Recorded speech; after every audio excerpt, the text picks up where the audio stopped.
I doing it right? Oh yeah. Oh yeah. I did that once early on. I'm gonna have to take them off though. My head's already starting to hurt. It's funny how they just doesn't laugh. Like when you're in the water, like your head shrinks or something, it's way easier than How out. does this not drive me crazy when I'm actually in the pool? It's much more uncomfortable, man.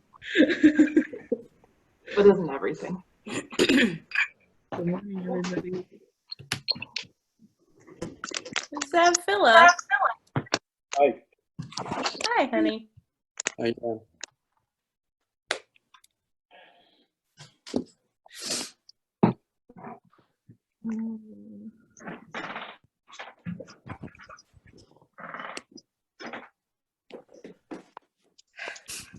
Nancy came today with our hat, a Yeti hat on. Yay.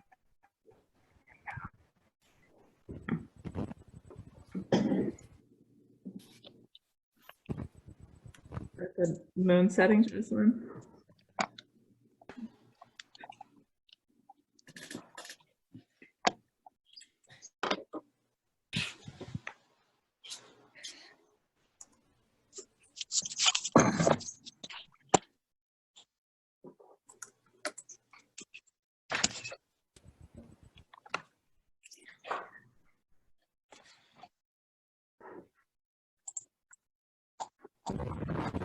So while we're waiting, I'll tell a quick story. So yesterday or day before yesterday, I posted a quick little video with this kind of in the background.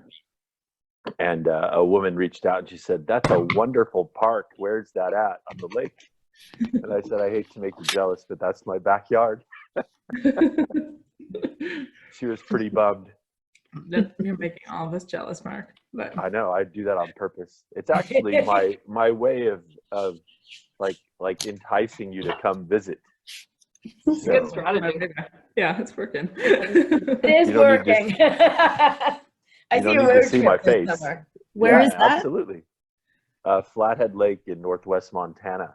Oh my gosh. And are the stones really colored? Like I've seen Yeah. photos. Yeah.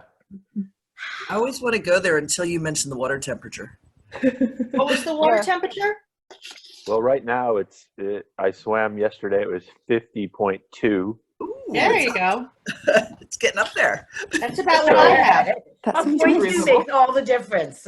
It'll probably stay that way through the beginning of June, and then it'll start to come up, and then it'll peak out at about 71 or so in July and August. Oh. Sounds like Lake George. Yeah. It's pretty nice. It's massive. It's about 15% larger than Lake Tahoe. Most people are familiar with Lake Tahoe. So it's a big lake. Lots of great places to swim. And bears too. Yeah, and bears. You saw that video? Yeah. That was from last week. Yeah. Todd and I, we've seen a bear out swimming an immigrant, or believe it or not, wow. just a little local puddle. It was a long time ago, but I like to not think about that. It was pretty cool that the guy that actually saw the bear, he's a hunting guide. So he had one of those spotting scopes with a camera attachment. So he watched it for like a mile and a half swim across this kind of, I don't know, a strait between an island and the mainland of the lake. And Wow. I mean, it's some great footage from a long ways away. It's cool. Yeah. Cool. All right. We're at 5 after. Good morning. If you haven't been here before, I'm Shannon Keegan. I have a little business called Intrepid Water, where we try to support and encourage marathon swimmers, and I'm really glad that we're all starting to gather here to get to know each other a little bit better. And today we'll be talking with Kellie Latimer after we do our little Meet the Lane Mates. So we'll spend about 5 minutes. I think for our topic today, we'll do what's the most interesting thing that you've seen when you were swimming. And let's see how many people we have. We'll probably do about 3 or 4 people. The room seems to work pretty good. And I'll see you at about 20 till, maybe quarter till, somewhere between there, and we'll talk to Kelly.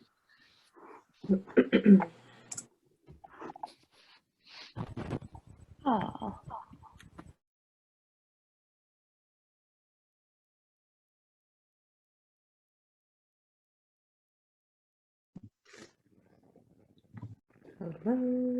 Nice diaper cream, Shannon. Yeah, nice. Yeah. I like that. You wear it. Huh?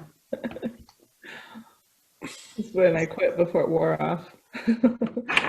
Well, it's funny because when I first became aware of Sarah Thomas, it was when she did Lake Powell. And of course, I saw a lot of publicity shots of her in the full cream, she had one picture in particular just with the game face on and just wiping on the cream.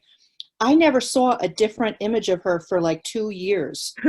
So seeing her with hair and actual skin is still, it takes me a minute. Oh, that's who that is.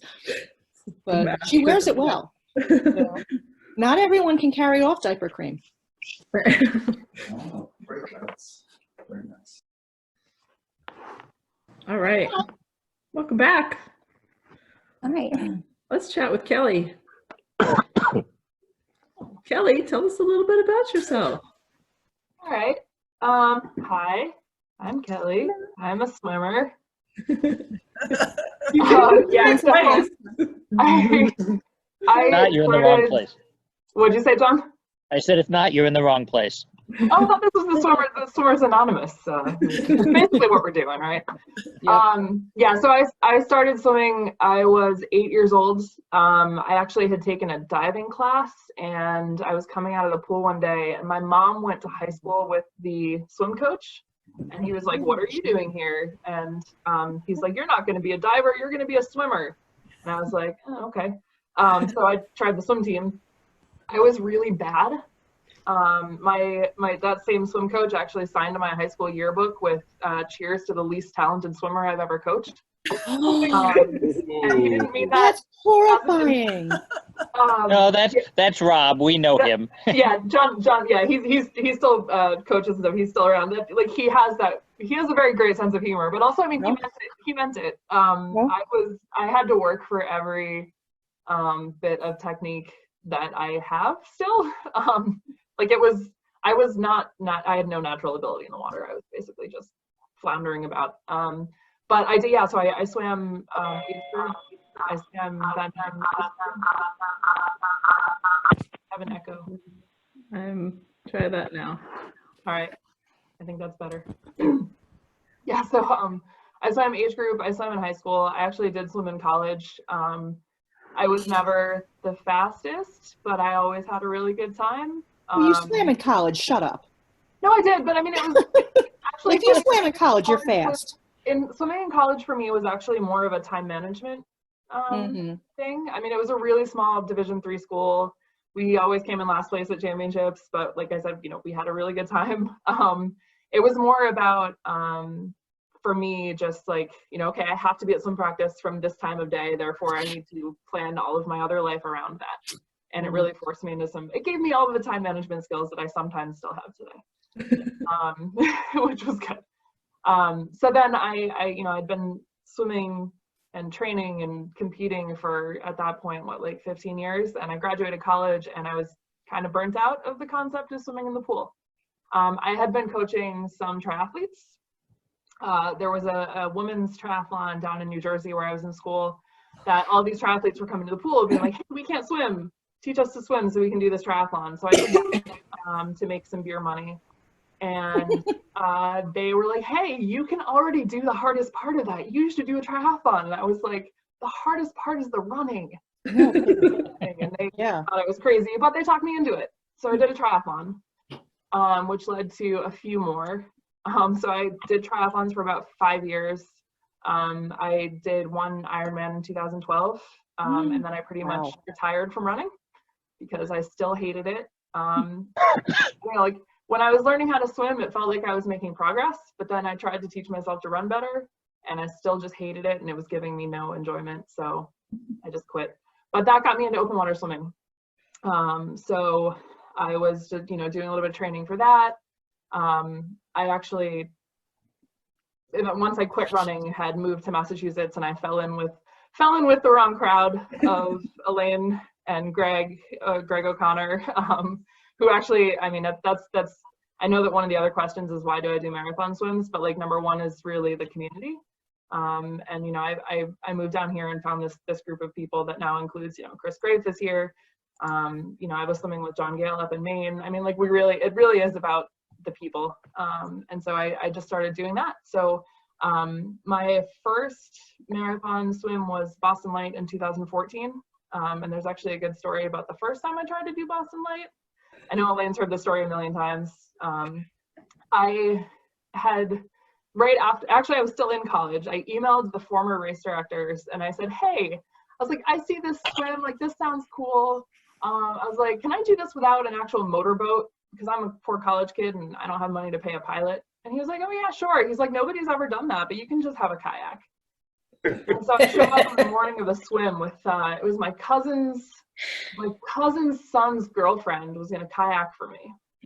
And the morning of the swim was 25-mile-an-hour sustained winds and 3 to 5 foot seas in the harbor, like at the dock. Wow. The race director says, oh, it's okay. We'll put your kayak on someone else's boat to tow it out to the start. So they put my kayak on Elaine's boat. I had never met Elaine. That was the day that I met Elaine. And I thought, who is this Yahoo? How are they going to survive this? This is a bad idea. I had no idea what I was doing. They took us out to the start. They dropped her in the water. They dropped the kayaker in the water, and within a half an hour, she's drowning. And the Coast Guard boat comes along, and they're like, "Hey, we got to pull your kayaker." Like I'd been cheering her on. And water. So she's taken on water. They pull her out. They pull me out. I pouted the whole way back to Boston, and I learned that. So now there's actually a rule in the Boston Light that you have to have a motorboat because it's the county rule. And I'd also like to point out that that guy is no longer in charge of the event. Yeah. And it wasn't Greg. It was some other guy, and we took it over very soon after that. To be very clear, Greg and Elaine would never have let that happen. So that was my first foray into marathon swimming, and then, you know, like I said, I had met Elaine and Greg and company at that point, and kind of have the role models to try and branch out a bit. So now, you know, I'm still relatively early in my marathon swim journey. I've taken a lot of time to observe, both like in the actually observing swims, but also in the observe just how everybody else is doing all this. So yeah, that's my story. That's awesome. Where's your favorite place to swim? Casco Bay in Maine. So I'm originally from just north of Portland. So John Gale is in, he gets to swim in my favorite place all the time. My parents still live up there. My mom actually grew up on one of the islands right off the coast of Portland. So I have that salt water kind of in my blood. And every time I go back there, I call John and we go swim. And it's just, I don't know. It's sort of like when I have oysters and they're from Maine versus even like Cape Cod, it's just like you eat one of those oysters and it just tastes like home, and it tastes like, so then I get in the water and I'm just like, oh, this is my place. This is where I go. So I actually have a swim that's sort of like my home-based goal swim in life that I want to do that's up there. I just have to get my act together and be able to leave Massachusetts again. What's that swim? Or is it secret? Top secret? It's not secret. It's basically, it's like the mouth of Casco Bay. So it's, there's two ways I could do it. One of them is just a straight line from like the top to the bottom is about 22 miles. And then there's also one way I could do it that's between two state parks, which would be like 25 because you have to go like around some little peninsulas that stick out and stuff. But yeah, I'd like to do it. I've been talking about it for years. I just need to actually do it. Yeah, you're in the right crowd, I think, to get the encouragement you need. We just need some kind of pandemic relief. There you go. Why do you swim marathons? Yeah, like I said, number one is the people, really. You know, I first tried it. I think there's also a healthy dose of testing my limits and trying to see what I'm capable of. But I think that was probably the initial thing, like when I was in college and I was like, hey, this seems like a fun challenge. Like that was it. But then like now I just keep coming back for the people. You know, I've been fortunate to be able to travel to a couple different events and it's like the event is obviously the big draw, but also there's just such an event around it, just like, you know, going up to Kingdom Swim and doing one of those long swims, but also then like the party on the beach afterwards, and like going out to Mercer Islands, like the dinner the night before, and like meeting new people like this only in person, and, you know, bonding over that experience, I think is really one of the other big draws for me. Yeah, cool. And that's not unique to marathon swimming, but like these are the, I don't know, like there's a certain mindset that we all share because of this really weird sport that is. Yeah, exactly. We all get each other, like. But I do. I like to see how far can I go, Mm-hmm. and I think it's very simple, but it's how far can I go. Some and people I'm happy don't when want I'm to. swimming, so it's like if I can swim for longer, then I'll be happier, right? Yeah. That's how that works. Awesome. How do you describe the feeling of completing a marathon swim? You know, it's funny because like there's always a little bit of sadness because I'm like, oh, now it's over, and like now I have to stop swimming. But also it's like I feel like finishing is still just a small part of the whole bit, right? Because like there's all of the training and then like the whole time that you're swimming, and then it's just like the finish is, I don't really have, there's not really a feeling of relief. It's more just like, oh, it's over. And then immediately for me, it switches to, okay, what's next? So like, it's a good feeling, but it's like, all right, it's just part of the process of, you know, we did it. Take a moment to celebrate, have a nap, have a beer, move on to the next one. What's next? In which order? Have a beer and then have a nap. Yeah. What time knew did you finish? Awesome. What's your favorite event that you've participated in? See, that one's hard. I know, it's so hard, but we all learned. That's always yeah, I mean, I really enjoyed, oh man, yeah, like I've gone back and forth on what my answer was to this was gonna be. I'll give you 2 or 3. It's okay. Yeah, I know. Well, so I've only actually done like a handful of marathon swims, so like there's not that many. I guess Boston Light is probably a favorite just because of the personal history that I have with it. I mean, like that epic failure the first year, and that was just me not knowing what I was doing. But then I did go back and complete it in 2014, and now, you know, I'm helping out Greg and Elaine, well, helping out Elaine now in the organization of the event. But then last year I did a double of Boston Light, so you start on the beach in South Boston and you swim out to the lighthouse and basically tag it and turn around and go back. And that might have been one of my favorites. It was I had actually wanted to do a really cold swim. Like I wanted to push the limits of how far can I swim when it's really cold. And so I chose to do the double in June, thinking June in Boston Harbor, it's going to be really cold, right? Like I wanted something in North Channel range temperatures. And then we had a heat wave and I showed up and the water was like 60. And I was like, okay, well, this is going to be fun. And so I'm swimming, and Greg O'Connor was my observer, and we're swimming along. And at one point I was like, Greg, you told me this would be a cold swim. And, you know, it definitely wasn't. I mean, but I think it was one of my favorites. I did learn a lot that day. That was one of those days, you know, when you get in the water and you just feel like crap. And like, it's nothing particular that you've done. It's nothing, you know, you just feel bad. Like it happens in practice, it happens in training swims. It happened that day when I was going to swim 16 miles. And so that was a challenge, just to like mentally tell my body to shut up and keep swimming. I was still having fun, but it was like, I learned what it was like to kind of deal with that, because previously I had just kind of had relatively good news. I don't know, like that's not a very eloquent way of phrasing it, but so I guess that was fun. I liked getting out at the lighthouse and celebrating and realizing I had to swim all the way back. So that's probably my favorite. That's awesome. What's the swim that you're most proud of? Oh, I think I did Border Buster up in Vermont a few years ago. John was my kayaker. He listened to me swear a lot. That was a really big increase in distance that I had done. So before that, I had done Boston Light, which is 8 miles on a tide, right? So you're propelled for half of that. And I had done 10 miles from the suck, which was on a current, you know, also not really under your own power. And then I decided to sign up for Border Buster. And I sent Phil the registration, and I put in for my qualifying swim. I was like, oh, I did 10 miles, because you have to do 10 miles to qualify. I was like, I did swim the suck. And he was like, that's not really 10 miles.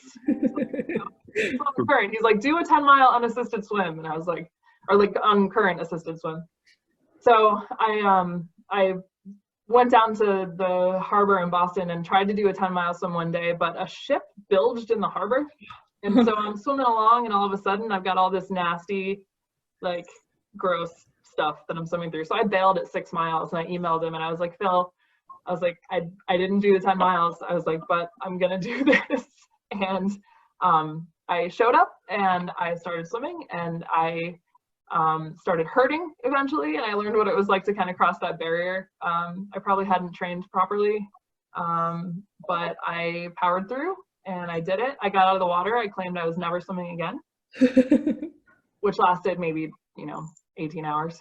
And then yeah, so I think for me, like, I'm proud of getting through it, and yeah. The water was really hot that day. It was a very warm day, which I don't do very well with warmth. I remember seeing Devin get done, and it's like, oh my God, that's warmed over. Yeah, she had a really tough day, because I think both of her shoulders were blown out at that point, and she was overheated. It was a really warm day. Yeah. What was the temperature? Oh, I couldn't tell you. I just remember it was warm. Oh, okay. I have it at 73, but I think it was 75 or higher. Wow. John was in the kayak. He got sunburnt to a crisp that day. Oh. Yeah, I wasn't quite good enough with sunblock after a while. That's the people above the water are the hardest job. Yep. Kelly, are you a process or an outcome person? I'm definitely a process person. I'm a scientist in my day job. And so I really do not only take pleasure in the process, but like I really tend to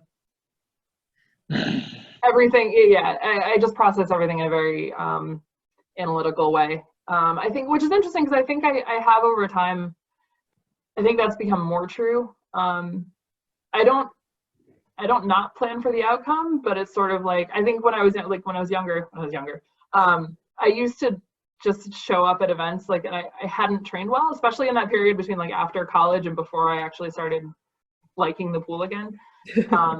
I would just show up and do it because like I wanted to do it, and I wanted to be done and say, hey, I did this thing. But now it's like I really do take pleasure in the act of training and the process to get to a goal. So yep.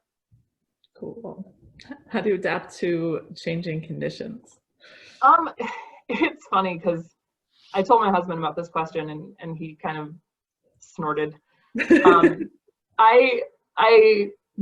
I go back and forth between like OCD bits and also loving change. And I think the way that I figured it out is that the little things that I can control in my daily life, I love to be constant so that I'm ready for like bigger changes and like whatever comes next. And I love, like, I mean, I was supposed to do In Search of Memphre this summer, which would be another step up in distance for me, and I was really excited about it. But like, I had been tossing the idea around for a few years, and then I woke up one Friday morning and I went to the pool and I did a workout, and I came home and I emailed Phil and I signed up. It was like I hadn't woken up that morning thinking about it. I hadn't given it serious thought in the past month, whatever. Like it was one day in January, I woke up and I said, today I'm signing up for a swim. And so like that kind of stuff, I really do like, you know, that's not necessarily changed so much, but it's just like in terms of dealing with that. Yeah, I guess I focus on the things I can control, so that when the things I can't control come along, I just roll with it. I don't stress out too much over anything, which can be bad, but in general, I just roll with it.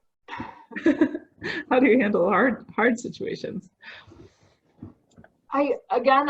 It goes back to the process bit. I tend to process everything very analytically, and I think that can be helpful.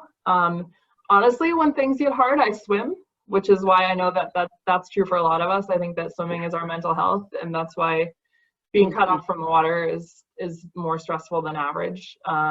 You know, I do use it as a stress release mechanism. I do use it as, you know, take out some frustration. Probably done my fastest hundreds when something's gone wrong and you just, yeah, you know. Yeah, so I do use swimming as a coping mechanism. I think that's fair. But I do also try to maintain a sense of scale and try not to let the little things get too much in my brain, and just keep having fun even when things are hard. I don't know, that's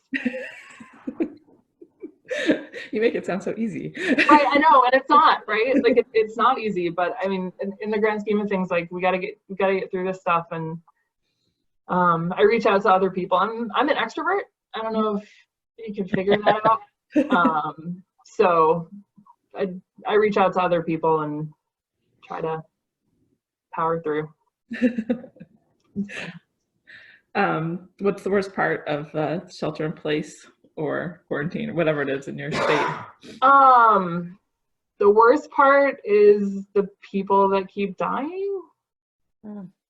I think that it's like, that seems obvious, but it's like, I know too many people who have lost aunts and uncles. I know too many people who have parents in long-term care facilities that don't know what's going on and can't be visited. I know my undergraduate research advisor passed away. You know, I know a few of us that knew Mindy. You know, we lost Mindy. Like that's the worst part is this. It's real, right? Right? Like, and normally we would be gathering, right, to honor these people, and normally we would be together, and that's something we can't do. So that's the hardest part. I think that's definitely the hardest part. And you know, like I said, as an extrovert, I thrive on being around other people, and even like my coworkers, I think, are sick of me just like popping into Zoom meetings, being like, "Hey, like, what's up?" It's my poor husband has to deal with this all the time. I think, you know, it'd be easy to say the worst part is not swimming, but really that's not true. I think, you know, we'll get back to the water. It's just, yeah, I just want everybody to be healthy again. Good wish. Yeah. Sorry, that was a total downer answer, but that's the truth. No, it's a good answer. Thank you for being real, for sure. Very good answer. Yeah. What motivates you to keep going, Kelly? Whatever's next. Like I said, you know, I get out of a swim and I'm like, okay, now the next thing. And I really think that does motivate me to keep going. I think it does, again, like the mental health stress release mechanism aspect of it too. Like that feeling, like it's great. I thrive on that feeling. But you know, it's just, I think I love being able to use swimming to travel. And I like using it as an excuse to travel. And I'm fortunate to be able to do some of that in terms of, you know, like my job allows it. And I mean, now obviously nobody allows it, but I have, you know, basically just trying to explore via swimming. That also motivates me to keep going, because there's plenty of places I haven't swum yet, and I'd like to swim in different places like Montana and yeah. San Francisco. Never swum there. You know, so yeah, that keeps me going. Yeah, awesome. What advice would you give to an aspiring marathon swimmer? Find these people. I think that the like I said earlier, I've been really fortunate to, you know, hang out with some really experienced people, with really great insight, and we all do approach it a little bit differently, right? Like, I mean, that's actually, I've really enjoyed hearing other people's perspectives on how we approach it and how we handle it and how we go on with swimming, and what swimming means to people is different. And for the marathon aspect, I mean, there's so much knowledge here, and you can learn so much by just talking to people and picking people's brains. Also, volunteer, because over the years, I've crewed a lot of different places, a lot of different roles I've observed. I've been crew. I've done, you know, like I crewed for Susan Knight, I crewed the English Channel, and I crewed 20 bridges. So like I've seen those things now, and like I can actually visualize them, and I just, you know, of course then I have to actually pull the trigger and just sign up for some of this stuff, which has been the part that I haven't done yet. But like seeing those things, I crewed for Caroline Block across Lake Cayuga in upstate New York, so I was overnight. You know, you learn a lot about watching people and seeing how things can go well and how things can go sideways. And Greg O'Connor's adventure on Lake George, that ill-fated event, that was a whole other learning experience, you know. So you learn things a lot by also volunteering, and plus the sport can't go on without people enabling us. I'm a huge enabler also, so if anybody has any bad ideas that they need a push to pull the trigger, then come to me. All right. Yeah, so you learn a lot of things that way. Very cool. Who should be a future guest on Marathon Swims? Yeah, that's also a tough one. Did we get Greg? Did he? Yeah, I'm looking out in June already, but I will start now. Okay, Greg. I think Greg would be a great person to hear from. I couldn't remember. I bet Elaine probably threw his name out there. I forgot. Yeah. That's right. Anyone else? If you want the perspective of somebody who has given up their wetsuit and been doing marathon swims, John Gale is actually a really good person to listen to. Kind of been on my back burner. Yeah. All right. John Gale is a good one. Because that's a good perspective that, you know, people who are hesitant to give up their wetsuits would benefit from hearing. Well, there was some enabling going on. It was me. Me. I shamed him out of that wetsuit. Awesome. Any other questions for Kelly? Here, quick, everyone do a smile and wave for the screenshot picture. Hey, Kelly, I entered you went to China in the ice swimming thing in China. Can you tell us about that? Yeah. So I also do cold water swimming and ice swimming, winter swimming. I did go to China with the IWSA a couple years ago. So I've actually, I majored in Chinese in college. So I had been over there a couple times before. So I jumped at the chance to go over. It was 2018 in January. And so there was a big open water, not open water, but they built a pool into it, ice swimming competition there. And there was a group of about 15 of us that were not Chinese, and then this sea of like 700 Chinese competitors. So they actually did have an open water event that was a 300-meter swim across this lake in Jinan, and it was super cool. I mean, like the air quality there is not great, but like the view from that water was super awesome. The water was like, I think it was like maybe 46 at that time. But it was super great. If you get a chance to travel to any of their events, I also went to Slovenia this year to Bled, and that was great. But the trip to China is fantastic, and they do actually pay a lot of the expenses. You just have to get there, which is not cheap, but it's a fantastic experience. Very cool. That's the quick version. If you have other specific questions, just feel free to email me. It's a great trip. What's your next ice swim next year? Wow, so exciting. I don't know what the next ice swim is. I gotta see how all this shakes out. There's actually this year they did a cold water gala in Dublin.